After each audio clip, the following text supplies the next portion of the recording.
예, 지난 시간에 이어서 제3과목 소방 관련 법령 문제풀이 계속하죠. 자, 64번 나갈 차례죠. 그래서 64번은 요 소방 특별조사를 갖다가 설명을 했는데 옳지 않은 거 찾는 거예요. 옳지 않은 거. 자, 소방청장, 본부장, 서장은 소방 특별조사를 하려면 관계인에게 며칠 전에 알려줘야 되죠. 예, 10일이 아니고 며칠이에요.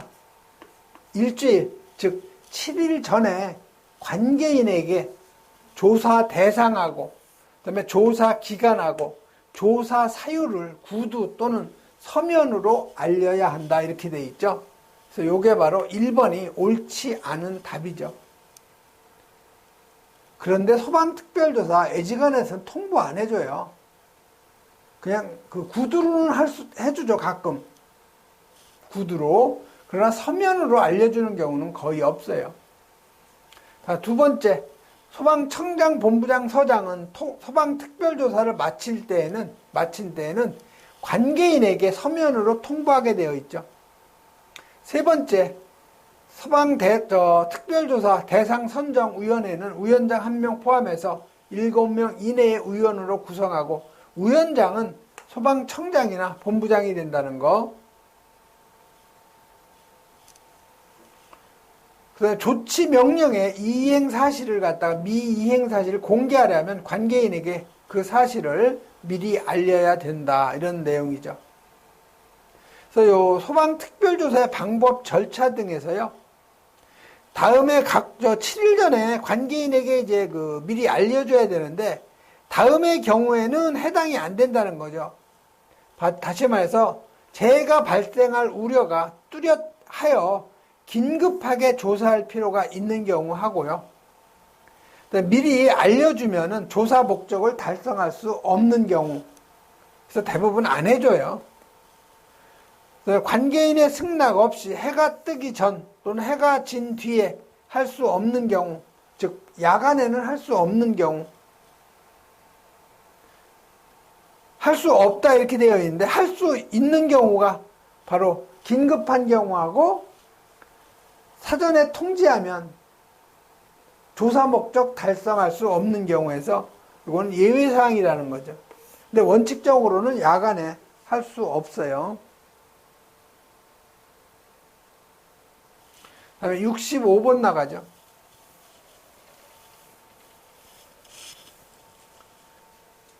자, 특급 소방안전관리 대상물에 소방안전관리자로 선임할 수 없는 사람이죠. 자, 소방설비 산업기사의 자격을 취득한 후 5년간 1급 소방안전관리 대상물에 소방안전관리자로 근무한 실무 경력인데 이 산업기사는요, 경력이 7년 이상이 돼야 특급 소방안전관리자를 할 수 있고요. 그 다음에 우리 소방설비 기사는 5년 이상 1급 소방안전관리자를 했을 경우에는 특급 소방안전관리자를 할 수가 있어요.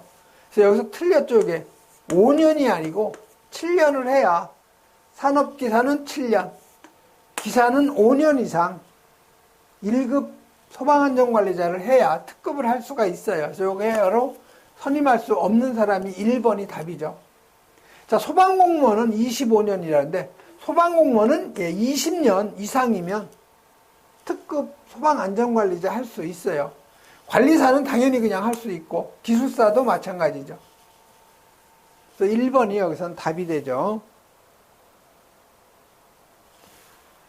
그래서 여러분이 해설해 보면 요 특급 소방안전관리자의 선임 자격, 자, 기술사, 소방기술사, 소방시설 관리사 할 수 있고요. 그 다음에 기사 자격증 취득 후에 5년 이상 1급 소방안전관리자, 산업기사는 7년 이상 1급 소방안전관리자, 소방공무원은 20년 이상, 그 다음에 특급 소방 안전관리자 시험에 합격한 사람 이렇게 돼 있죠.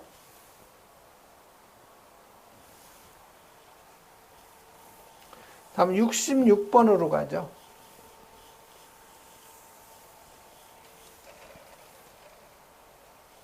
자, 66번은 소방시설법이죠.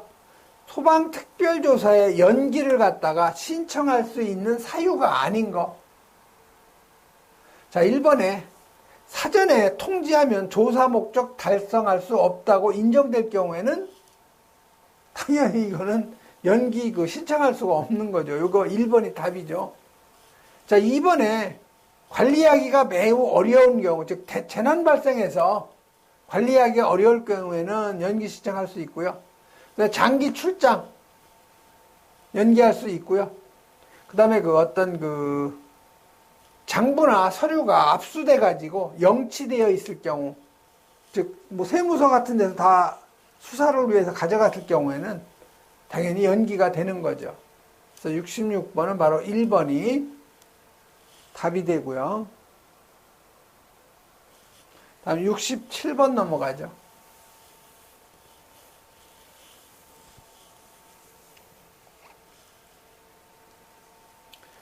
소방시설법이에요. 자, 장비 기준인데 이 조도계의 최소 눈금, 조도계의 최소 눈금은 0.1럭스 이하죠. 해서 이건 3번이 이제 답이 되겠죠. 그런데 여러분이 이 소방시설별이 점검 장비가 나오는데 예전에는 이게 점검 장비가 아니고 등록 기준이었어요. 장비가. 근데 지금은 장비는 등록 기준이 아니고요. 그냥 점검할 때 사용하는 장비예요. 그래서 이게 많이 이제 줄어들었어요. 장비가. 그래서 이 공통시설은 방절전이에요. 방수압력 측정계하고 절연 저항계하고 전류전압 측정계에서 머리 글자하면 방절전이죠. 그 다음에 소화기구는 예전에 메스 실린더, 현미경, 반사경 많았어요. 근데 지금 딱 저울 하나죠. 저울 하나에다가 방절전. 그 다음에 옥내 소화전하고 옥외 소화전은 요 소화전 밸브 압력계, 그 다음에 방절전. 스프링클러 설비하고 포소화 설비는 스프링클러 헤드, 포 헤드 있죠. 그거를 끼우려면 뭐가 있어야 해요? 헤드 결합 렌치가 있어야 되죠. 요놈하고 방절전이죠. 그 다음에 가스계예요. 요 가스계는 검량계, 그 다음에 기동관 누설 시험기, 그 밖에 소화약제 저장량 측정할 수 있는 점검기구. 뭐가 있겠어요? 액화가스 레벨메타가 대표적인 거죠, 여기. 소화약제 저장량 측정하는 게 대부분. 그 다음에 무게를 측정하려면 저울이 있어야 되겠죠, 저울. 그 다음에 자탐하고 시각경보기. 당연히 열감지기 시험기 있어야 되고, 연기감지기 시험기 있어야 되죠. 그 다음에 차동식 분포형 공기관식일 경우에는 공기 주입 시험기. 그 다음에 감지기 테스트 하려면 볼대가 있어야 되죠, 볼대. 그게 있어야 천장이 높으니까 은음을 사용해서 열감지기 테스트 할 수 있고요. 그 다음에 음량계 있어야 되고. 자, 누전경보기는 누전계, 무통은 무선기, 제연설비는 풍차폐예요. 풍속, 풍압계, 그 다음에 차압계, 폐세력 측정기에서 풍차폐, 통로 유도등, 비상조명 등은 조도계가 있어야 되죠. 조도 측정해야 되니까. 그래서 요거는 최소 눈금이 0.1럭스 이하예요. 자, 여러분이 비고 잘 보세요. 비고. 종합 정밀 점검일 경우에는 위에 점검 장비를 사용하여야 하며 이렇게 돼 있죠. 그런데 작동 기능 점검일 경우에는 사용하지 않을 수 있다 이렇게 돼 있으니까 그러니까 작동은 장비를 사용하지 않아도 된다는 거예요. 좀 말에 어폐가 있어요. 점검하는데 이 장비 안 쓰고 무슨 유관 점검밖에 안 된다는 거죠. 다음 68번 가죠.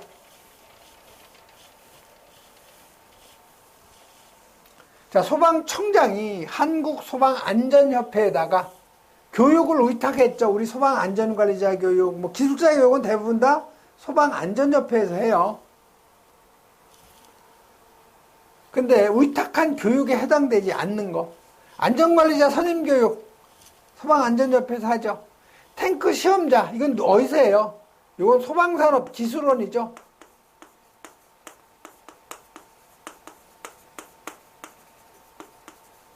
앞에 한국자가 들어가는데요. 요 기술원이라고 그래요, 우리 일반적으로. 그래서 요 탱크 시험자는 소방안전협회에서 하는 게 아니고, 요 기술원에서 한다는 거. 자, 위험물 운송자 당연히 소방안전협회에서 하고요. 그다음 소방청장이 실시하는 안전관리자 교육을 이수한 자를 위한 안전교육 마찬가지로 소방안전협회에서 하는 거죠. 그 다음에 69번 시도지사가 면제할 수 있는 탱크 안전 성능 검사. 시도지사의 권한이 있는 게 뭐냐? 이게 바로 충수 충합시험이에요.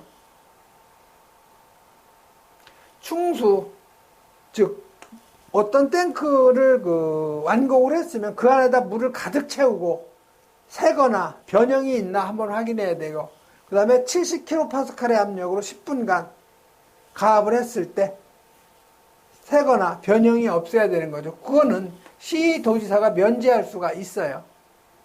그 다음에 요 기초지반검사는 요건 100만 리터 이상인 액체 오염물 탱크죠. 용접부 검사도 마찬가지예요. 100만 리터 이상. 그래서 이 탱크 안전성능 검사에 대상되는 탱크 있죠. 그래서 요 기초지반검사는 액체 오염물 탱크 중에서 100만 리터 이상.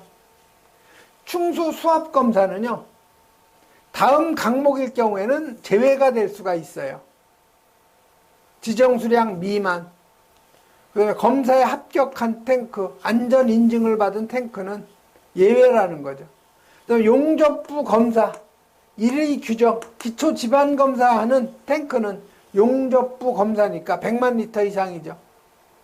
그다음에 안반 탱크 검사, 이거는 안반 내에 공간을 이용한 탱크 검사. 다음 70번.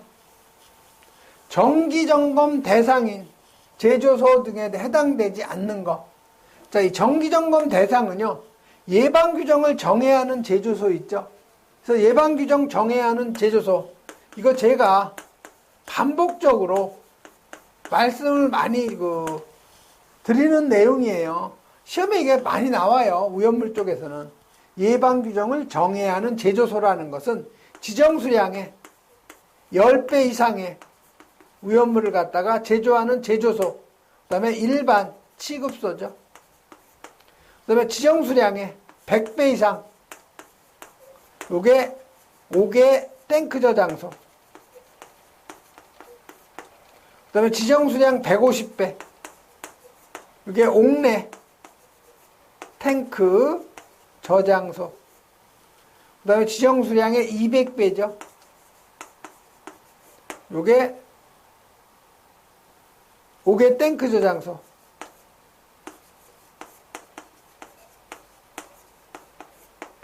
5개 저장 탱크죠. 탱크 저장소. 5개 저장 탱크. 그 다음에 안반 탱크 저장소. 그 다음에 이송 취급소죠.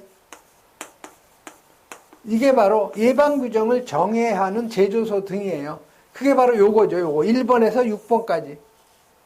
요거 정기점검 대상이고요. 그 다음에 요 지하 탱크 저장소, 이동 탱크 저장소하고 지하에 매설된 탱크가 있는 요 제조소하고 주유 취급소하고 일반 취급소에서 제주일. 그래서 여기서 해당되지 않는 것은 뭐냐? 간이 탱크 저장소죠, 요놈. 그래서 3번이 바로 답이 된다는 거. 다음 71번으로 가죠. 자, 71번은 관계인이 예방규정을 정해야 하는 제조소가 아닌 거. 바로 70번에서 했던 내용이죠. 자, 지정수량의 10배의 오염물을 저장하는 5개 저장소.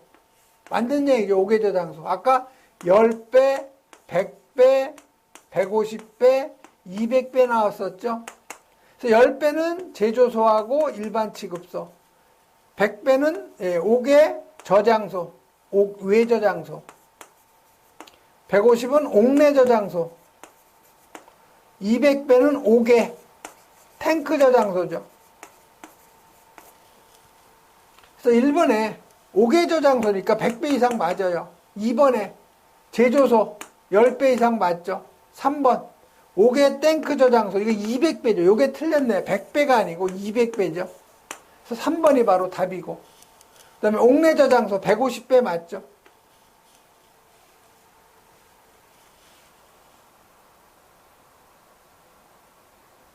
다음 72번이요. 다중이용업소에 안전시설을 해야 되는데 옳지 않는 거 찾는 거, 옳지 않은 거. 자, 밀폐구조 영업장에는 요 간이 스프링클러 설비 설치해야 된다. 자, 간이 스프링클러 설비를 해설해 보시면요. 요 지하층에 설치된 영업장, 그 다음에 밀폐구조의 영업장, 그 다음에 산후조리업하고 고시원업, 그 다음에 권총사격장, 여기에는 무조건 스프링클러 들어가야 돼요. 간이 스프링클러. 그래서 밀폐구조 영업장 간이 스프링클러 맞아요. 그다음에 노래반 주기 등 영상 음향 차단 장치를 할 경우에는 여기에는 자탐이 항상 들어가야 되죠. 구획된 실이 있는 노래 연습장에는 내부에다가 피난 통로 해야 되는 거 맞죠? 그다음에 피난 유도선은 모든 다중이용업소의 영업장에 설치해야 한다는데 이 피난 유도선은 어디에다가 노래 연습장, 고시원업, 그다음에 산후조리업,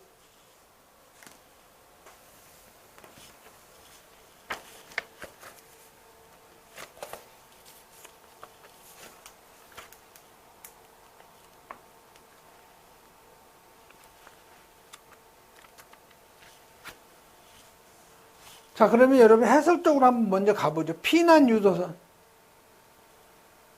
자, 피난 유도선을 하는 데는요, 보시면 노래 연습장 들어가죠. 그 다음에 고시원업 들어가죠. 그 다음에 산후조리업 들어가죠. 그 다음에 영화상영관하고 비디오물 감상실업, 비단, 그 다음에 영이 들어가죠. 노고산 비단영, 노래 연습장, 고시원업, 산후조리업, 비디오물 감상실업하고 복합 영상물 제공업, 단란주점 영업 및 유흥주점 영업, 그 다음에 영화 상영관에서 노고산 비단 영이에요.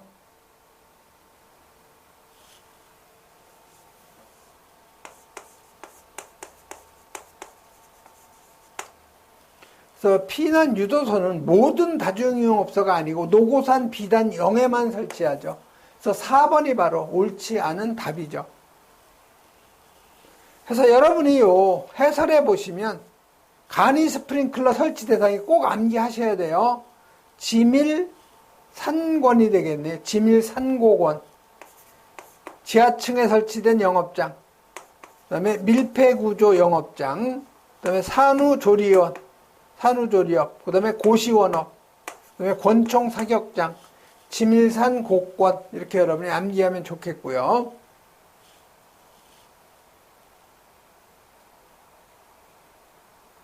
그다음에 여러분이 그 영업장 내부 피난 통로를 해야 되는 다중이용업 있죠?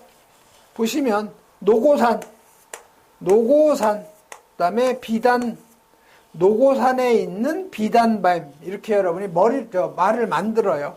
노고산에 있는 비단뱀, 이렇게 하면 이게 영업장 내부 피난 통로 설치 대상이라는 거. 그다음에 그 밖에 안전시설도 한번 여러분이 정리할 필요성이 있고요. 다음에 73번 나가죠. 자, 73번은 다중이용업소인데 안전관리 집행계획에 포함되는 사항이 아닌 거. 소방시설 설치 유지 관리하고 개선계획 들어가고요. 2번에 화재 안전에 관한 정보체계 구축인데 이런 건 안 들어가요. 2번. 종업원에 대한 교육 들어가고요. 자체 지도계획 다 들어가죠. 그래서 여러분이 안전관리 집행계획 내용은 한번 읽어보고 답을 찾을 수 있으면 되는 거죠.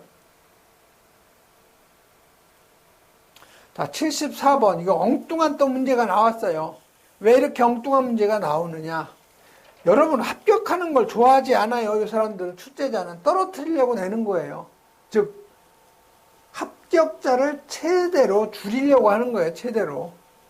즉 어느 정도는 너무 합격자가 많으면 출제자도 욕먹어요. 그러니까 합격자가 적당히 나와야죠. 적당히. 그러다 보니까 이런 여러분들이 생각지도 않은 문제가 나오는 거예요. 자, 화재 배상 책임보험에 가입할 의무가 있는데, 다중이용업주가. 근데 부상 등급하고 보험 금액의 한도가 바르게 연결되지 않은 거. 자, 1급 2천만 원 맞아요. 2급하고 3급 1,000만 원 맞죠? 4급하고 5급이 얼마예요? 900만 원이에요. 요놈이 500이 아니고 900만 원이니까 4번이 답이죠. 이런 건 여러분이 다 이거 암기할 필요는 없죠. 이거 찍기 들어가야 돼요. 이런 거는.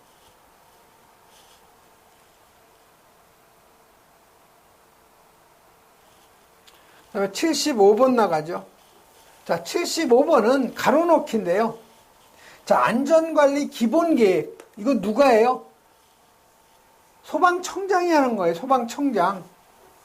우리 소방시설법에서도 이 안전관리 기본계획을 몇 년마다 수립해요? 소방시설법. 5년마다 해요. 5년.